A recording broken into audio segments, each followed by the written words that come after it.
बाली का हनुमान जी से हुआ जब सामना। बाली को इस बात का घमंड था कि उसे विश्व में कोई हरा नहीं सकता या कोई भी उसका सामना नहीं कर सकता। एक दिन की बात है, राम भक्त हनुमान वन में तपस्या कर रहे थे। उस दौरान अपनी ताकत के नशे में चूर बाली लोगों को धमकाता हुआ वन में पहुंचा और चिल्लाने लगा कि कौन है जो मुझे हरा सकता है, किसी ने माँ का दूध पिया है जो मुझसे मुकाबला करे। हनुमान जी उसी वन में राम नाम जप से तपस्या कर रहे थे। बाली के चिल्लाने से उनकी तपस्या में विघ्न हो रहा था। उन्होंने बाली से कहा, वानर राज, आप अति बलशाली हैं, आपको कोई नहीं हरा सकता, लेकिन आप इस तरह चिल्ला क्यों रहे हैं? ये सुनकर बाली भड़क गया। उसने हनुमान जी को चुनौती दी और यहाँ तक कहा कि अरे वानर, तू जिसकी भक्ति करता है मैं उसे भी हरा सकता हूँ। राम का मजाक उड़ता देख हनुमान को क्रोध आ गया है और उन्होंने बाली की चुनौती स्वीकार कर ली और तय हुआ कि अगले दिन सूर्योदय होते ही दोनों के बीच दंगल होगा। अगले दिन हनुमान तैयार होकर दंगल के लिए निकले ही थे कि ब्रह्मा जी उनके समक्ष प्रकट हुए। उन्होंने हनुमान को समझाने की कोशिश की कि वे बाली की चुनौती स्वीकार न करे, लेकिन हनुमान जी ने कहा कि उसने मेरे प्रभु श्री राम को चुनौती दी है।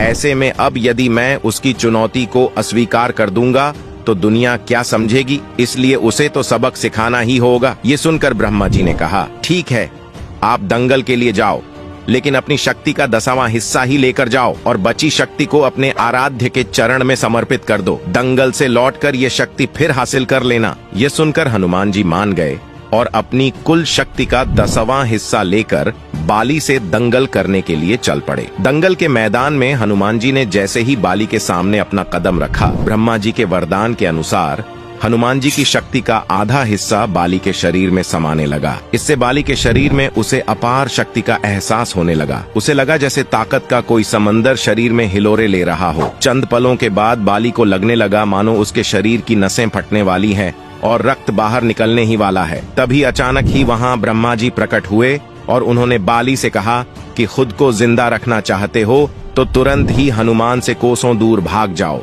अन्यथा तुम्हारा शरीर फट जाएगा। बाली को कुछ समझ में नहीं आया, लेकिन वह ब्रह्मा जी को यूं प्रकट देखकर समझ गया कि कुछ गड़बड़ है और वह वहां से तुरंत ही भागा। बहुत दूर जाने के बाद उसे राहत मिली, शरीर में हल्कापन लगने लगा। तब उसने देखा कि ब्रह्मा जी उसके समक्ष खड़े हैं। तब ब्रह्मा जी ने कहा कि तुम खुद को दुनिया में सबसे शक्तिशाली समझते हो, लेकिन तुम्हारा शरीर हनुमान की शक्ति का छोटा सा हिस्सा भी नहीं संभाल पा रहा है। तुम्हें मैं बताना चाहता हूँ कि हनुमान अपनी शक्ति का 10वां भाग ही लेकर तुमसे लड़ने आए थे। सोचो, यदि संपूर्ण भाग लेकर आते तो क्या होता। बाली यह जानकर समझ गया कि मैंने बहुत बड़ी भूल की थी।